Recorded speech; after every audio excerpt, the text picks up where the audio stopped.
અશ્વિનભાઈ મથુરાનંદાની અશ્વિનભાઈ. મથુરાનંદાની. હા બોલો. હા, આપણે ખાલી સંવેદના જોવાથી શું આપણે કર્મની નિદ્રા થઈ શકે? જોવાના કઈ રીતના કે એમાં રાગ કે દ્વેષ નહીં કરવાનો. સાક્ષી ભાવ.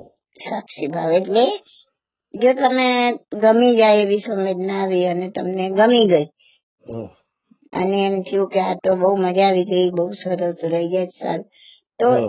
એ ગમી જાય એવી સંવેદના કેમ આવી? કેમ કે તમારા એ કોઈ રાગના કોઈ જન્મના કર્મો ઉદયડામાં આવ્યા. અચ્છા. એને ક્યાંય જવા માટે બીજી જગ્યા નથી, કેમ કે તમે મન વચન કાયાથી સ્થિર હતા એટલે એ તમારા શરીર પર સંવેદના રૂપે પ્રગટ થયા.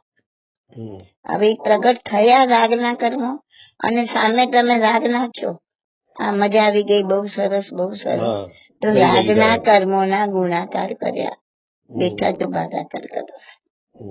એવી રીતના કોઈ જન્મના દ્વેષના કર્મ ઉદીરણામાં આવ્યા અને દુઃખદ સંવેદના આવી. હવે દુઃખદ આવી, અરે બાપરે આ તો બહુ દુઃખે છે, આ જતું રહે તો સારું, ક્યારે આમ થાય, ક્યારે આ પૂરું થાય, ક્યારે ઉભા થઈએ. તો દ્વેષના આવ્યા હતા અને તમે સામે દ્વેષના કિરણો નાખ્યા એટલે એના ગુણાકાર થયા. પણ એ આવ્યા અને તમે ક્ષમતામાં સ્થિર થઈ ગયા, એકદમ ન્યુટ્રલ, કે આ દુઃખ જ છે તો પણ રહેવાના નથી, અનિત્ય છે, સુખ જ છે તો પણ રહેવાના નથી, કાયમ માટે અનિત્ય છે, બેર સબેર આ બધું ચાલી જવાનું છે. તો એને તમે જેટલા ક્ષમતા ભાવે સહન કરો, ક્ષમતા ભાવે વેદો, એટલે કપાઈને ગયા, કેમ કે તમારા રાગ કે દ્વેષ તેનો ટેકો ના મળે એને, એ નિર્જરી ગયા. હવે એ નહીં આવે પાછા. હવે એક પ્રકાર આવી, પછી બીજી આવશે, પછી ત્રીજી આવશે, ક્યાં સુધી આવશે? તમે મન વચન કાયાથી સ્થિર છો તો નવો આશ્રમ નથી થતો, તો આ જૂના ઉદીરણામાં આવે છે. પણ તમે મનને ડોલવાનું ચાલુ કરી દીધું તો પછી નવા આવતા હશે તો જૂના ઉદીરણા નહીં આવે.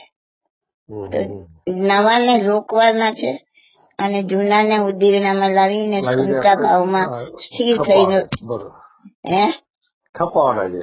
હા, ખપાવા. અને ખપાવવાનો આ એક જ રસ્તો છે, ક્ષમતામાં સ્થિર થવું, અનિત્ય ભાવનામાં સ્થિર થવું, બોલવાનું નથી, અંદર કોઈ રિએક્શન જ નહીં, નો રિએક્શન, ટોટલી ન્યુટ્રલ. ઓકે. આજનો તમારો 45 મિનિટ 40 મિનિટ જે વિડીયો હતો ને, એ સાહેબ બહુ જ ફાઇટ બહુ છે, તો આપણને જરા ઉતરી ગયું કે ખરેખર વિપස්සના કરવી જ જોઈએ. પણ એની પ્રેક્ટિસ શું બોલે સમજી નહીં, આજનો જ હતો ઈ. આજનો 40 મિનિટ હતો ને, વિપස්සના કરવી જોઈએ દરેકે. અને દરેકે સવારમાં પછી પ્રેક્ટિસ પણ આવી જ કરવી જોઈએ, 10 દિવસ પછી, કલાક.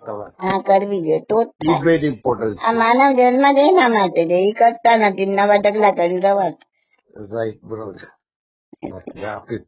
અને માણસ સિવાય કોઈ નહીં કરી શકે આ ક્રિયા, બરોબર.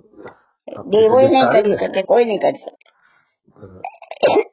દેવોનું મન ચંચળ છે, સ્થિરતા ના આવે. ચલો બોલો. ઓકે.